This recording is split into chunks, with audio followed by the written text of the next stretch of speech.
A regra na escola é extremamente necessária, mas para regular a convivência. A regra deve existir em função de um princípio, em função de uma necessidade. Sujeitos que obedecem não têm condições de pensar em si e no outro, ou pensam somente em si, ou pensam somente no outro.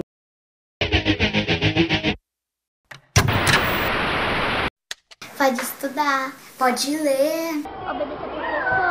No banheiro se pedir pra professora. Pode obedecer a professora. Ficar quieto na hora de ouvir história. Não pode xingar os outros, pode responder a professora e não pode bater na professora.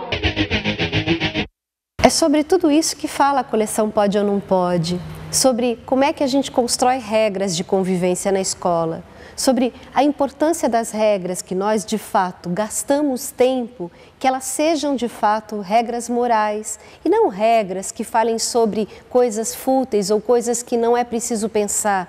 Casa de Vó e de Vô é uma homenagem a tantas avós e tantos avós que sabem que as regras morais são muito mais importantes do que regras convencionais, como não comer com o cotovelo da mesa ou não falar com a boca cheia, ou então não usar chinelos, ou não ir de camiseta cavada para a escola.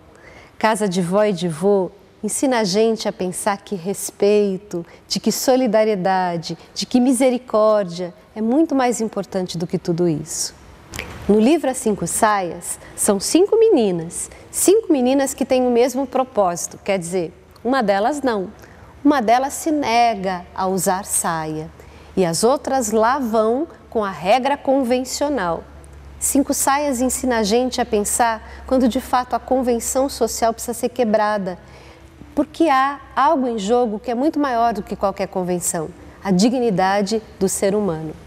Cospe Fogo, o dragão, parece muita gente que eu conheço e que você deve conhecer também.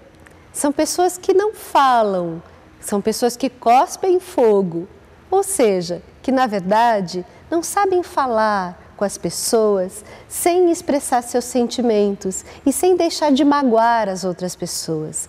Cospe Fogo precisa aprender que quando ele fala com alguém, além dele falar sobre aquilo que ele sente, ele precisa falar de um jeito que não magoe o outro dragão ou o outro qualquer que faça parte da sua vida.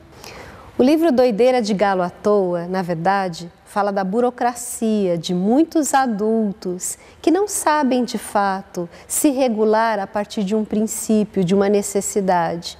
Fala de adultos que, como galo doido, acham que a regra é sempre necessária, sem pensar de fato na necessidade que ela exista. Fala das regras que são convencionais e das regras, muitas vezes, que nós seguimos sem saber de fato se elas têm uma necessidade de existir. Quantas vezes nós passamos pela nossa vida e pessoas nos respondem exatamente qual é a necessidade?